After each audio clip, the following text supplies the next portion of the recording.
David Ash, still just a true sophomore, getting ready to lead the Texas offense on the road to take on Ole Miss. And for more on this matchup, we welcome in the co-offensive coordinator, Bryan Harsin. Before the start of the season with David Ash, we talked a lot about the quarterbacks in general, how you wanted them to go with that next level, with their education process at the position. When they line up, you want them to say, what may I face and how do I react to that if I see that? How has David Ash done with that progression? Yeah, he's done real well. You know, both quarterbacks, David and Case. You know, it's a year of experience, too, in the offense. And having a spring and a summer to work at another fall camp, to go back and look at the film on what they did the season before and what the issues were and learn from that has been really important for those guys. And what both quarterbacks have done, and David in particular, is they've taken those experiences and they've locked it in their brain as far as, okay, this is the mistake I made here, or this is what I did really, really good.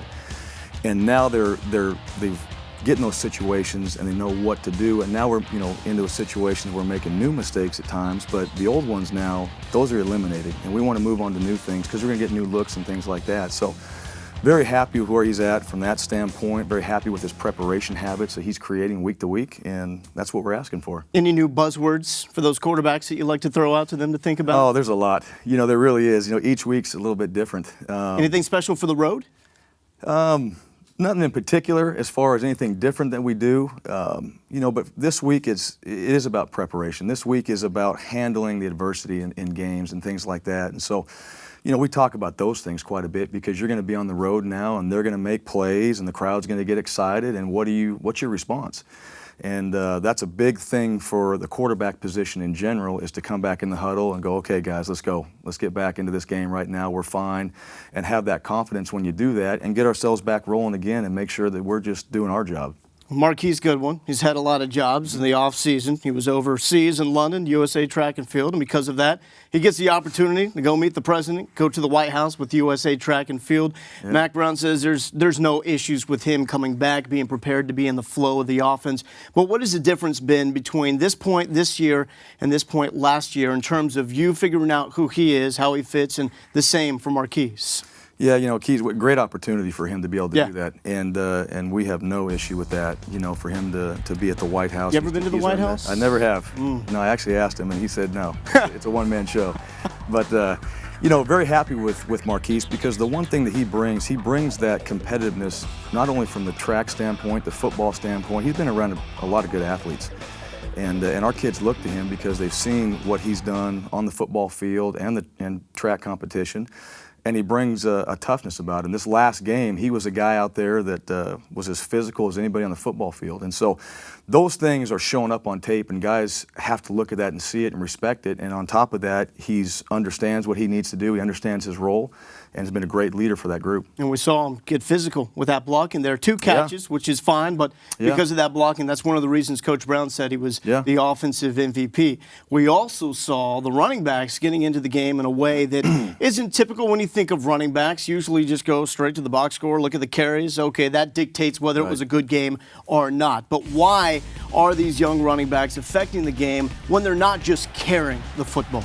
Yeah, it's interesting. Week to week, we have a little bit of a different idea going into games, a little different identity. And in this particular game, we wanted to throw the ball a little bit more. There wasn't a whole lot of touches for the offense in the first half there, but the plan was to go throw the ball around a little bit. And we have to have those running backs in there to protect. We have to have those backs in there for screens and do those type of things, not always carry the football. And then once we get into the flow, put it in their hands and let them start pounding it. And it's just a matter of, hey, this is what the plan is. You may be in on this, you may not be in on this. There's opportunities where you get the ball, don't get the ball. But the reality of it is it's all about the team. And when you're in, do your job. Whatever it is, do it to the best of your ability. That's all we're asking you to do, and that's what they did. Well, let's get into that game plan. I know you don't want to shed the details on what it's going to be as you go on the road at Ole Miss, but week 1, after you beat Wyoming, everybody's got you figured out. Power running game, and you're going to get Bergeron and Brown, and you're just going to keep pounding it until the other team can't do anything. First offensive drive, you come out, take a shot on first down. Second down, you go empty. 3rd and 1 on the same drive. You go with a pass play. 4th and 1, you go on a pass play. And everybody's saying, okay, maybe we don't know what this offense is going to do. What do you hope that those opposing defensive coordinators are saying to themselves when they're looking at this game tape of the Texas offense? Well, first of all, we hope that when they look at it, they see an offense executing at a high level, whether it's run or pass.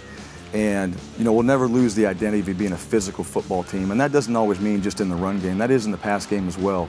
Getting downfield, blocking for guys, and being aggressive to the ball. But, each game is a little bit different. And like I said, we wanted to come out there, throw the ball a little bit more. We wanted to be more aggressive. We had some matchups we felt like we could take advantage of. And we did in that first drive. And David made a great decision, I think on that fourth play that he took off and ran for it. As far as he could have thrown it but had an opportunity to run it. And that's just our mentality. We're going to try to change it up a little bit. I think when teams look at us, you want to be hard to defend, with personnel groups, formations, and the way you operate the offense. And our guys understand that. That's part of our system. That's not confusing for our guys. That's who we are, and they understand that. I think that's where we've made strides this year with the entire offense is we're going to change it up. We're going to be a little bit different week to week. And those guys have embraced that, and they understand it, so they know the preparation it takes to do that. But you know how it goes, us in the media, after week number 3. We'll say, oh, we know exactly what this team is going to do, and then we'll have to correct ourselves after that. You keep everybody guessing. Coach Harsin? I hope so. We appreciate it. No guesswork here, just good stuff all the time when you get the co-OC, Bryan Harsin, in the house.